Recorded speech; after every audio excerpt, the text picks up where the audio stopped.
Alors, quels sont les régimes de travail?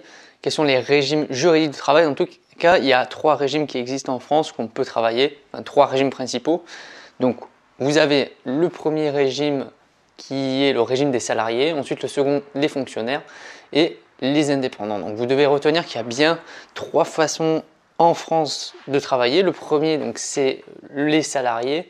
Donc, les salariés, tout simplement, vous avez des entreprises, à l'intérieur vous avez des dirigeants et des patrons et forcément vous avez des collaborateurs, des salariés. Donc après il y a plusieurs types bien sûr de contrats possibles, il y a plusieurs types aussi de statuts. Ça peut être à la fois des employés, des agents de maîtrise ou des cadres. Donc vous avez un lien de subordination. Donc c'est ce qui caractérise vraiment le régime du salarié. Donc le lien de subordination, c'est quoi? C'est tout simplement que il y a d'un côté vous avez le dirigeant et de l'autre côté vous avez les employés et il y a ce lien justement qui les unit, qui sont unis par le contrat, ce lien à la fois de direction qu'on appelle le lien de subordination. Donc dès que vous allez donner le régime de travail du salarié, il faut vraiment mettre en avant ce lien de subordination, ce lien qu'il y a entre l'employeur et l'employé.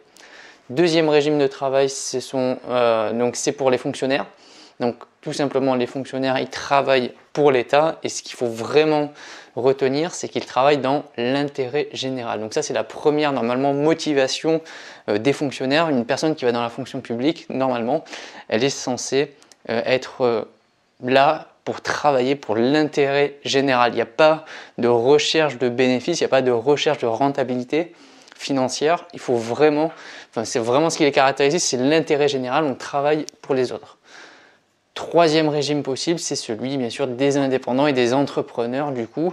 Donc ces personnes-là, il y a plusieurs types d'indépendants. Donc je vous invite à aller voir une prochaine vidéo donc, sur les fonctionnaires et les indépendants. Donc c'est le module 2, vous irez voir juste à la suite de cette formation.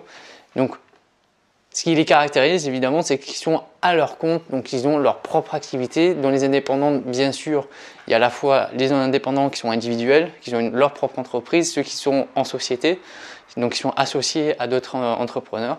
Vous avez des commerçants, des professions libérales, il y a pas mal de choses qui rentrent en compte dans les indépendants. Donc cette première vidéo, ça permet de mettre le cadre sur ces 3 régimes juridiques de travail qui existent en France.